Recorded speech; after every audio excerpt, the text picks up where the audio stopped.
E aí, pessoal, tudo bem com vocês? Professor Epifânio Galan, canal Epifanias, né, o Epifísica, e essa aqui é uma série de videoaulas de exercícios comentados sobre impulso e quantidade de movimento.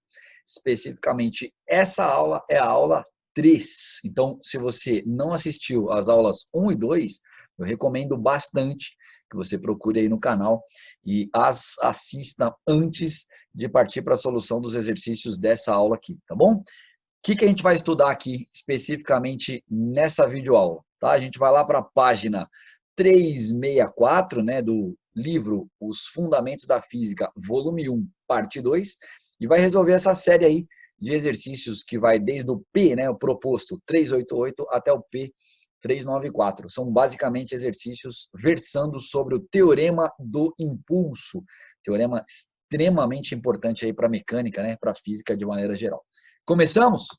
P 388, um móvel de massa 3 kg desloca-se horizontalmente com velocidade escalar constante de 15 metros por segundo.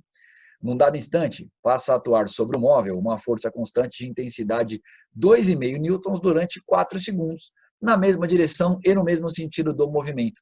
A partir dessas informações, determine a intensidade do impulso da força atuante, o módulo da quantidade de movimento do móvel antes da ação da força, né? A quantidade de movimento inicial do móvel, e o módulo da quantidade do movimento do móvel no instante em que a força deixa de agir, né? O melhor ali seria o módulo da quantidade de movimento do móvel, né? Lembro para vocês que essa tal de quantidade de movimento também é chamada de momento linear, tá? São outro nome aí que costuma aparecer às vezes em alguns problemas. Bora começar? Então, item A está pedindo a intensidade do impulso, e a intensidade do impulso é dada pelo produto da intensidade da força pelo tempo. A força tem intensidade 2,5, o tempo é de 4 segundos. 2,5 vezes 4, 10 newtons segundo. Terminamos o item A. B, o módulo da quantidade de movimento inicial, né? O módulo da quantidade de movimento do móvel antes da ação da força. Então vamos lá. Vamos chamar de Q0, né? É massa vezes V0. 3 é a massa. 15 é o módulo da velocidade, né? Velocidade escalar inicial. Portanto, 3 vezes 15, 45 quilogramas metro por segundo. Lembro para vocês também, discussãozinha que nós fizemos aí nas aulas 1 e 2 dessa série aqui de videoaulas de exercícios comentados de impulso e quantidade de movimento, que quilograma vezes metro por segundo é o mesmo que newton segundo, tá? Então aqui eu poderia ter colocado quilograma metro por segundo e aqui poderia ter colocado newton segundo se eu quisesse, eles são a mesma coisa, beleza? Item C, o módulo da quantidade de movimento do móvel no instante em que a força deixa de agir. Vamos entender primeiro o que está acontecendo? Então, o nosso móvel aí, ele tem quantidade de movimento igual a 45 kg metro por segundo e uma força passa a empurrá-lo. Tá? Essa força empurrando o móvel faz, obviamente, que a velocidade dele aumente. E a velocidade dele aumentando, uma vez que a massa é constante, a quantidade de movimento também aumenta. Então, o que está acontecendo aí é que a gente está tendo um ganho de quantidade de movimento do corpo, tá? Se eu lembro bem, impulso é variação da quantidade de movimento, tá? E o que é a variação da quantidade de movimento? Quantidade de movimento final menos inicial. Nesse caso, a gente pode trabalhar escalarmente aí, né? Porque a força está atuando na mesma direção da velocidade, então não tem muito o que mexer do ponto de vista vetorial, tá? O impulso vale 10, a quantidade de movimento inicial vale 45, portanto, a quantidade de movimento final tem que ser igual a 55 kg vezes metro por segundo ou 55 newton segundo. Veja que é uma ferramenta extremamente importante, né? Porque existe um jeito de calcular até essa quantidade de movimento com a formulinha MV, existe. Mas aí para isso eu teria que descobrir essa velocidade final. E para descobrir essa velocidade final, eu teria que usar, por exemplo, V igual a V0 mais AT. E para usar V igual a V0 mais AT, eu precisaria descobrir o A. E esse A de onde eu tiraria? Força igual a MA. Então, seria um caminho muito longo, né? A gente teria que usar força resultante igual a MA, descobrir o A, depois usar a função horária da velocidade, V igual a V0 mais AT, para depois, por último, dizer que a quantidade de movimento é igual a MV. Tá? Quem está na pegada aí, estudando mesmo para os vestibulares, aí para o Enem, vale a pena pegar esse caminho que eu acabei de explicar, pôr no papel ali e tentar fazer. porque daí você valoriza mais conhecer o teorema do impulso, né, que nos diz que o impulso é igual à variação da quantidade de movimento. Maravilha? Bora para o próximo? Então, P389, um corpo é lançado verticalmente para cima com velocidade inicial de 20 metros por segundo. Sendo 5 kg a massa desse corpo, determine a intensidade do impulso da força-peso entre o instante inicial e o instante que o corpo atinge a altura máxima. Nesse caso, eu vou trabalhar vetorialmente aí com vocês, né? Quero mostrar uma solução vetorial bem bonitinha. Por quê, né? A gente tem o corpo sendo lançado para cima, portanto, ele tem quantidade de movimento inicial para cima, né? Lembra que a quantidade de movimento é um vetor e o sentido, né? A direção e o sentido desse vetor é a mesma direção e sentido da velocidade, né? Então, como a velocidade é para cima, a quantidade de movimento é para cima. Mas, ao mesmo tempo, a força-peso, que é a força que a gente está trabalhando aí no exercício, né, que a gente vai querer trabalhar no exercício, é uma força também de direção vertical, mas sentido para baixo. Então, o que vai acontecer? Essa força é a que vai fazer com que o corpo perca a velocidade e, consequentemente, perca a quantidade de movimento. Tá? Então, o impulso é um impulso que está em sentido contrário à quantidade de movimento inicial. E é isso que eu quero mostrar para vocês. Tá? Então, vamos lá, vetorialmente, gente. Ó, Q menos Q0 para o ΔQ, daí MV menos MV0, tá? A velocidade final é zero, porque ele vai parar, né, na altura máxima, é aquela paradinha instantânea, né, ele para depois poder voltar, tá? Então, é zero. A velocidade inicial é 20, e aí como eu estou deixando um vetorzinho aqui no I, é legal, né, assim, é formal deixar o vetor aqui no 20 também. Caso contrário, nós estaríamos igualando um número com um vetor. Isso não é muito bom, tá? Claro que aqui no ensino médio, não chegaria a ser um crime, né? Se a gente fizesse isso, desde que no final, pelo menos, né, a gente não dê a resposta igualando um vetor com um número. Né? No final, a gente dá a resposta como módulo daquela grandeza que a gente está calculando. Então, aí no finalzinho, a gente tira o vetor, tá? Mas eu quero deixar bem formalzinho aí para vocês, bem organizadinho, para vocês entenderem bem, tá? Então, aí o impulso vai ficar 5 vezes 20, que vai dar menos 100, né? Então, um vetorzinho aqui no I, vetorzinho aqui também, tá? E aí ele deu negativo. Realmente, ó, mostrando para a gente que o impulso tem sentido oposto à quantidade de movimento inicial, né, que era uma quantidade de movimento de 100, simplesmente. Tá? Esse menos aqui é o menuzinho da fórmula. Maravilha? Certo? Então, impulso final, né, o módulo do impulso, 100 newton-segundos, né, que é o que ele está pedindo aqui, né, a intensidade do impulso. Deu para entender essa história dos vetores? Eu vou trabalhar com vocês um pouco mais aí nos próximos exercícios, para ficar mais claro e vocês amadurecerem isso mais aí para a sequência dos estudos de vocês na física. Legal? Bora continuar? Então vamos lá para o 390, que é um exercício da OBF, né? Costuma entregar para a gente aí bons problemas. Sobre um corpo de massa 3 kg movendo-se a 5 metros por segundo, haja uma força de maneira que, após 10 segundos, sua velocidade tem o valor de 2 metros por segundo em sentido oposto ao inicial. Qual o valor da intensidade da força que atuou sobre esse corpo? Mais um, né, gente, seguindo a linha aí do 389, em que a gente tem uma força em sentido contrário à velocidade inicial. Tá? Então é bom também a gente trabalhar vetorialmente para entender de maneira bem profunda aí esse exercício. Optei aqui por anotar primeiro os dados, né? Então massa, velocidade inicial. Vou adotar um referencial indicando como positiva a velocidade inicial. Então, a velocidade final, como tem valor de 2 metros por segundo em sentido oposto, eu vou escrever que vale menos 2, tá? Tempo de 10 segundos, e ele quer saber a força média, tá bom? Então, aí, impulso é igual a ΔQ, impulso é igual a Q menos Q0, força média vezes tempo no lugar do impulso, quis fazer aparecer a força, que é o que ele está pedindo. ΔQ é mv menos mv0, tudo vetorzinho, tá? Então, tempo 10 segundos, massa 3, velocidade final menos 2, velocidade inicial 5, tá? E aí, como eu estou deixando o vetor aqui, então eu preciso tomar cuidado de colocar o vetorzinho aí, os versorzinhos, né? Sempre em cima das grandezas vetoriais. Daí aqui vai ficar menos 6, menos 15, dá menos 21. E aí eu vou dividir tudo por 10, né? Que é jogar esse 10 aqui lá para o outro lado. Então a força média deu menos 2,1. Notem, negativa, tá? Sentido oposto à quantidade de movimento inicial. A resposta, claro, não vai ser assim. Ele está pedindo qual o valor da intensidade da força, então você coloca 2,1 newtons. Olha, Pifa, se eu não colocasse todos esses vetorzinhos aqui, o exercício ficaria errado? Para o ensino médio não, né, gente? Para o ensino médio daria para aceitar, tá? Mas vai se acostumando aí, ou pelo menos vai tentando se acostumar a trabalhar bonitinho, né? A trabalhar com as setinhas nos lugares certos aí, né? Com os vetorzinhos no lugar certo, para já ir amadurecendo essas ideias para quem for seguir aí para o ensino superior, dentro de alguma carreira que tem alguma ligação com as exatas, isso vai ser bem legal. Beleza? Bora pro próximo? 391. Numa partida de futebol, a bola que se desloca horizontalmente atinge o pé do zagueiro com velocidade V1 igual a 15 metros por segundo. O impulso do chute do jogador faz com que a bola adquira velocidade de 20 metros por segundo na direção vertical, imediatamente após o chute. Eita, zagueirão ruim, né, gente? Tá entendendo o que está acontecendo? A bola vem horizontal, né? Vem, por exemplo, rolando pelo gramado, e o zagueiro chuta. Após o chute, a bola sai na direção vertical, a bola sai para cima. É naturalmente para cima, não daria para ser para baixo, né? Porque tem o campo. Tá? Então, sai na direção vertical para cima. Meu Deus, né? Que pichotada aí do zagueiro, né?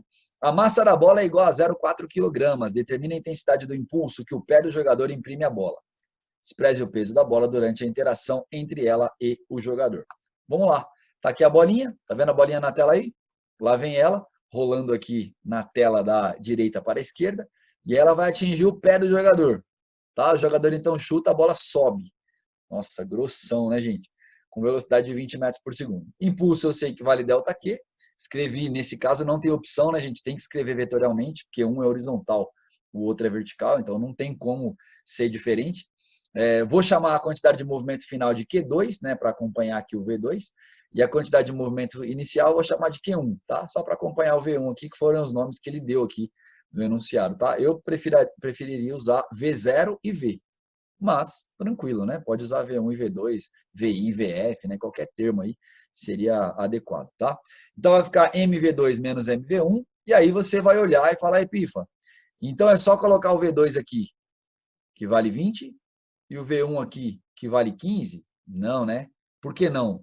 Porque se tratam, né, de grandezas vetoriais. Tá? Então, eu preciso ou, por exemplo, isolar o M e calcular esse V2 menos V1 vetorialmente, né? Ou calcular o MV2 e o MV1, e aí depois fazer esse ΔQ vetorialmente. Aí os dois caminhos são possíveis. Eu optei por fazer o V2 menos V1 aqui no cantinho. Ó. Esse é o V2, certo?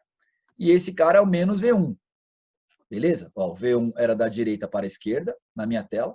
Então, o menos V1 vai ser da esquerda para a direita. Tá? E aí os vetores já estão na posição adequada, né? Ó, setinha de um aqui na bundinha do outro. É só ligar aqui os dois vetores, né? Por esse método aqui, que é um método fantástico, né? Quem prefere pode fazer o método do paralelogramo, né? Então, põe os dois, aí completa o paralelogramo, e aí depois faz a diagonal. Né? Eu gosto mais desse método que é o polígono, né? Liga direto a bundinha livre, né? Até a cabecinha livre lá, né? Até a setinha livre dos vetores, tá? E aí eu sei que esse carinha aqui, V2, tem módulo de 20 metros por segundo e esse carinha tem módulo de 15 metros por segundo. Então, o módulo do ΔV, né, que seria o V2 menos V1, né? V2 mais menos V1, esse ΔV aqui, vale V1 ao quadrado mais V2 ao quadrado. Então, 15 ao quadrado mais 20 ao quadrado. Na verdade, é um triângulo pitagórico, né? Só que multiplicado por 5, né? Que seria 3 vezes 5 e aqui 4 vezes 5. Né? Por isso que aqui é 15 e aqui é 20. Então, aqui vai ser 5 vezes 5. E aí 25, tá? Mas quem quiser, obviamente, pode fazer a conta toda bonitinha aí, mas vai encontrar, obviamente, o mesmo resultado, tá? Na próxima etapa aqui, então, gente, eu já tirei o vetor para poupar um pouco de nomenclatura estranha, né? Então, o módulo do impulso, então, vai ser 0,4, que é a massa vezes o módulo disso aqui, que eu calculei aqui no cantinho, ó, que deu 25 metros por segundo. Então, o módulo do impulso realizado pelo pé do jogador na bola é de 10 newton-segundos. Beleza? O 391? Belo problema, né? Vamos para o próximo? 392, uma partícula de massa 4 kg descreve um movimento circular uniforme com velocidade escalar 10 metros por segundo. Determine as características. Item A, da quantidade de movimento no ponto A. Item B, da quantidade de movimento no ponto B. Item C, do impulso recebido pela partícula entre as posições A e B. Vamos lá então no item A, tá? quantidade de movimento no ponto A. Então, representa aqui a velocidade. E aí já vou aproveitar e colocar a velocidade aqui também no ponto B, que aí depois a gente já faz o item B na sequência. Bora lá? Lembra então que a velocidade é sempre tangente à circunferência naquele ponto lá onde você quer representar, então ponto A e ponto B respectivamente. E começamos então, vai. Caracterizando a quantidade de movimento. Intensidade é simplesmente mv, então a massa é 4, a velocidade é 10, intensidade 40 kg metro por segundo. Direção da quantidade de movimento é a mesma de v, portanto aqui vertical, e sentido sempre o mesmo de v também, aqui apontado para cima, né? De baixo para cima. Item B, mesmo esqueminha, né? Ó, intensidade é mv, a velocidade continua sendo de 10 metros por segundo, né? Trata-se aí de um movimento circular uniforme, portanto o módulo da velocidade é constante, lembrem sempre disso. Essa direção é vertical, essa é horizontal, esse sentido é para cima, esse é da esquerda para a direita, então a direção e o sentido estão mudando. Lembra quem é o responsável por fazer isso? A força centrípeta, né? A aceleração centrípeta aí também, juntas, né? Então a força que prende essa partícula aí na trajetória circular e fica mudando a direção e o sentido. Nesse caso não muda o módulo, por isso é um movimento circular uniforme. E aí é esperado o quê? Que a quantidade de movimento tenha o mesmo módulo, né? 40 kg metro por segundo. A direção é a mesma da velocidade, portanto, horizontal, e o sentido o mesmo da velocidade, portanto, da esquerda para a direita, ou simplesmente para a direita. Bora então para o item C, onde ele está pedindo o impulso recebido pela partícula entre as posições A e B. Muito cuidado aqui, gente, porque a gente sabe que impulso é ΔQ. Vejam a importância de colocar o vetor nesse caso. Então, impulso é o vetor QB menos o vetor QA. Caso eu esqueça ou eu seja descuidado e não coloque o vetor, eu posso correr o risco de substituir o QB pelo módulo dele, que é 40, o QA pelo módulo dele, que é 40, calculando assim um impulso igual a zero. Só que não faz sentido nós imaginarmos que o impulso aqui é zero. Porque se o impulso fosse zero, é porque a força também seria zero nesse caso, né? Já que impulso é força vezes tempo. E a gente não pode ter força resultante zero numa partícula que está em movimento circular, né? Já que, no mínimo, ela tem que ter uma força centrípeta, puxando-a para o centro. Tá? Então, não faz sentido a gente considerar que o impulso é zero. Daí a importância de usar o vetor. Tá? Então, eu vou escrever aqui do lado, vou desenhar primeiro o vetor QB, tá aí o cara, e eu preciso agora do vetor menos QA. O QA é um vetor vertical de baixo para cima, é esse carinha aqui, certo? Ó, aqui as características dele. Então, o menos QA vai ser um vetor vertical de cima para baixo. Então, já vou colocá-lo ali, ó, na sequência do vetor QB para poder usar o método do polígono, né, de soma de vetores.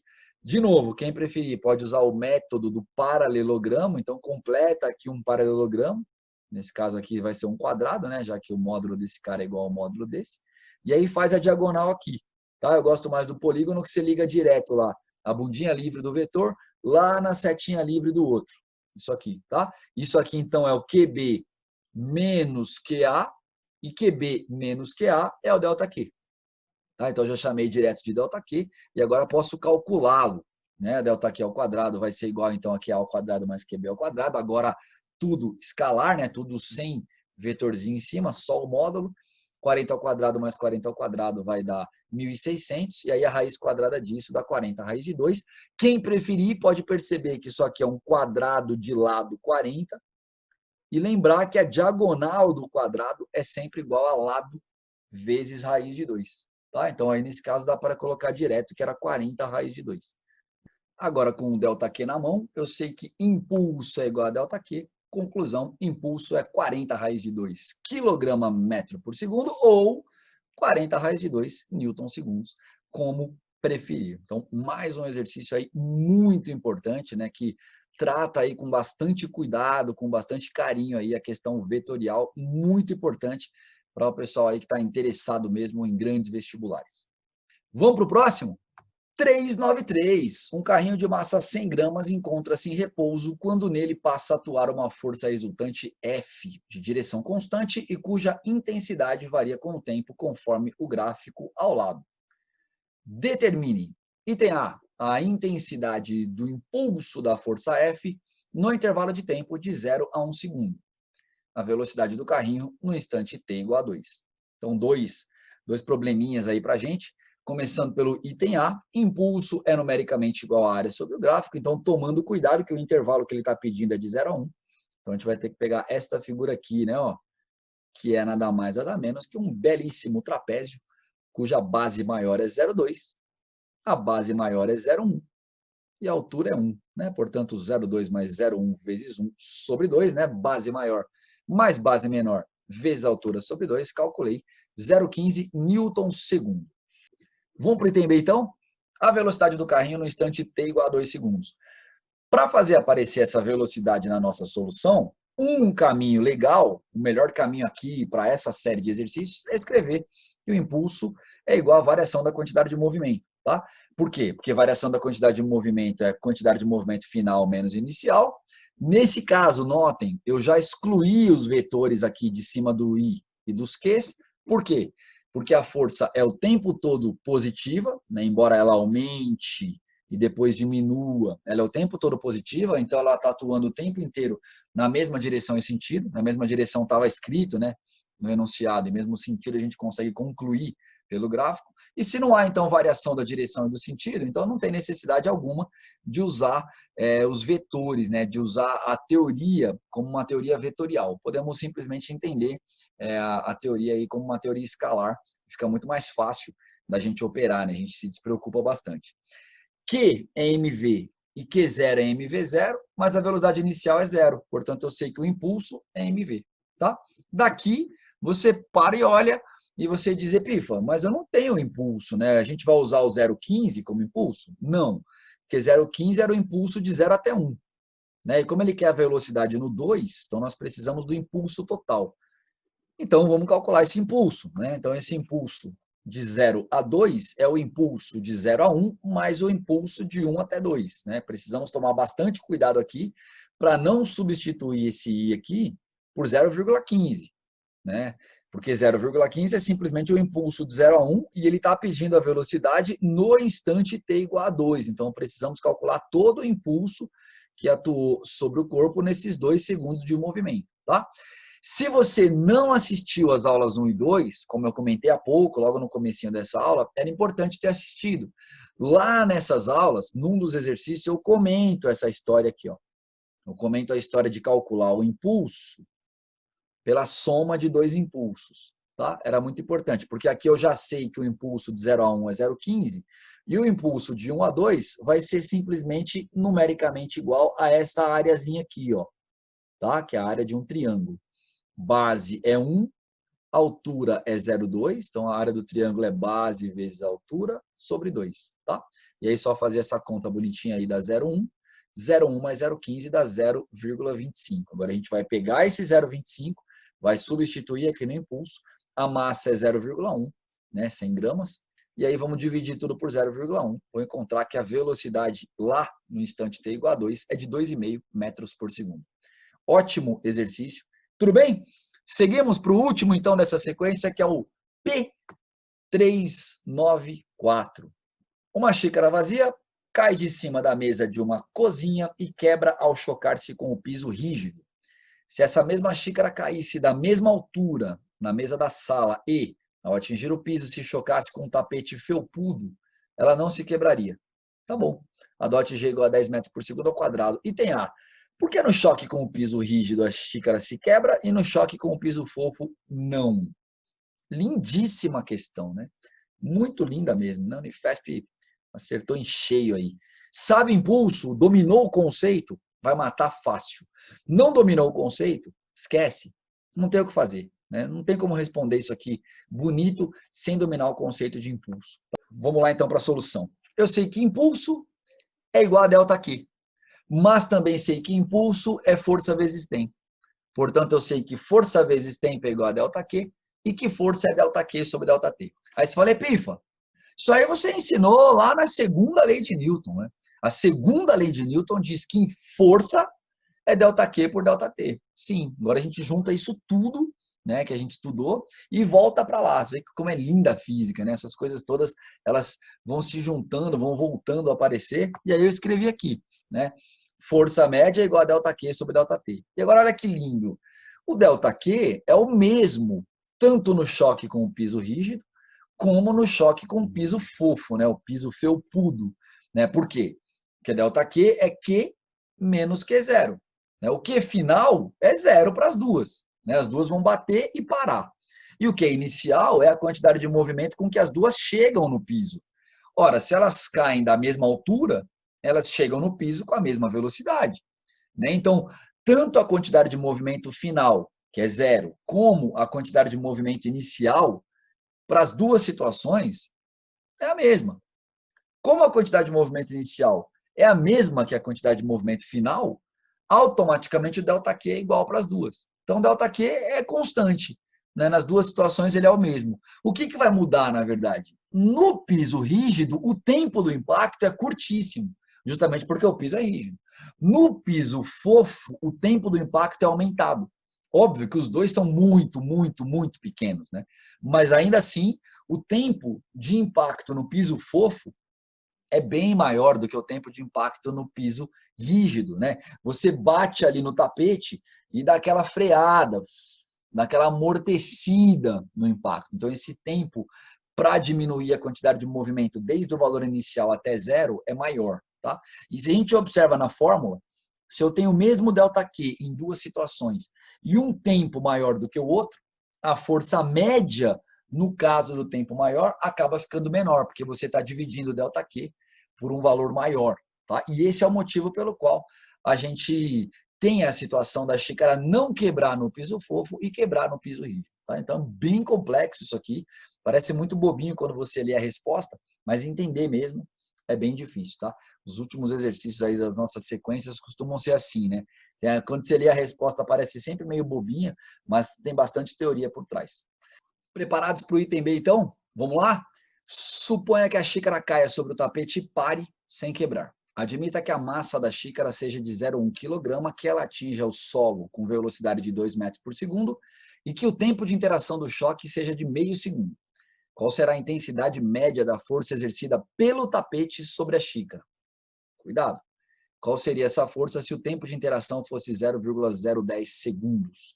Então, ó, vai diminuir o tempo, já é esperado, né, para a gente ficar coerente com o item A, que a força aumente.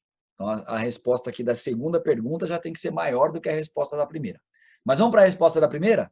Então, vamos lá. Então, eu sei que impulso é ΔQ. E sei que impulso é força vezes tempo. Então, de força vezes tempo igual a ΔQ, vai ficar assim, ó. Força vezes tempo seria Q menos Q0.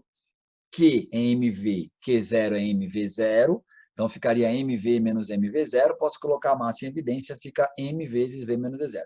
Essa expressãozinha aqui já apareceu para a gente em alguns exercícios para trás, por isso escrevê-la um pouquinho mais direto aqui, tá bom? Mas isso aqui seria a força média, né, que atua no objeto, no caso na xícara, na hora do impacto. Agora, dentro dessa força média, na realidade, a gente tem duas forças, que são o peso que está puxando, né, puxando a xícara para baixo, e a força normal, que é a força que o tapete exerce sobre a xícara. Então, bastante cuidado, né? A força média que está atuando sobre a partícula é, na verdade, a força normal menos o peso, né? A força normal fica variando, a força-peso é fixa, né? Fica variando de acordo com o impacto, né, que vai ter. Lá no comecinho do tapete, né, no comecinho do meio segundo, a força normal ainda é pequena, e conforme você vai descendo, né, vai amortecendo a queda, vai passando esse tempo aí de meio segundo, a força normal vai aumentando. Então, por isso que a gente tem aí uma força média, e a gente consegue até calcular esse valor da força normal quando a gente sabe quanto vale essa força média, tá bom? Uma vez que a força-peso é fixa. Então é mais difícil do que parece, questão bem complexa aí proposta pela Unifesp. Eu optei aqui também, de novo, por ser bem cuidadoso na hora de escrever a relação aqui, né, do impulso igual a ΔQ. Então, a força, um vetorzinho aí para a gente, o tempo vale meio segundo, a massa vale 0,1, e aí 0 é a velocidade final, porque ele vai parar, e 2 é a velocidade com que a xícara chegou no solo, né? 2 é a velocidade que ela tem no momento em que ela recebe o impulso inicialmente, no momento em que ela começa a receber o impulso. Então, o impulso aí no caso da força média, que é na verdade a força normal menos a força peso. Beleza? Bom, fazendo os cálculos aí com cuidado, que dá menos 2 vezes 0,1 dá menos 0,2, dividido por meio dá menos 0,4. Desse ponto em diante, nós vamos pegar aqui o valor da força média, vamos voltar para cá, né? A força média é a força normal menos peso. Vou pensar agora escalarmente, né?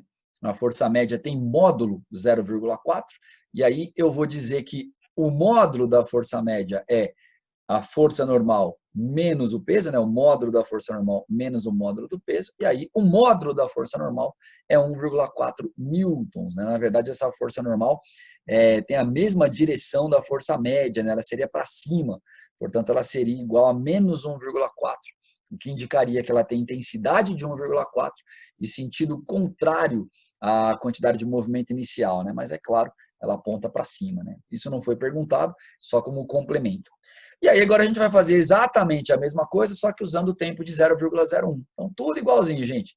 E aí vamos encontrar que a força média deu 20 e a força normal, então, 21. Então percebam aí que a força normal é bem maior quando o tempo do impacto é bem menor, tá? Então com 1,4 newtons, talvez a xícara não quebre, né? Tá escrito aí no enunciado que não vai quebrar. E com 21 newtons, talvez quebre. Tá? Dessa forma, a gente termina aí o exercício 394, que é um belíssimo problema, provavelmente aí o melhor dessa sequência, mas recomendação aí, estudem todos com bastante calma, são exercícios muito importantes, né? Uma teoria aí bem importante dentro da física do ensino médio. Maravilha? Assim, eu termino então essa videoaula 3 dessa nossa série de exercícios, né, comentados de impulso e quantidade de movimento. Espero que vocês tenham aproveitado, espero que vocês tenham gostado. Quem gostou, deixa um joinha aí. Escreve aí também nos comentários o que vocês acharam. Quem não gostou e for deixar um desjoinha aí, né, um descurtir aí, um dislike, comenta por que não gostou, o que pode ser melhorado. Isso aí ajuda bastante o canal, né, a ser movimentado aí e me ajuda também a orientar os próximos vídeos. Maravilha? Compartilhe o vídeo aí com os amigos, com as pessoas que estão estudando física. Se inscreve no canal, quem não se inscreveu ainda, e aciona o sininho para receber as notificações. Bons estudos, beijo para todo mundo, até a próxima, valeu!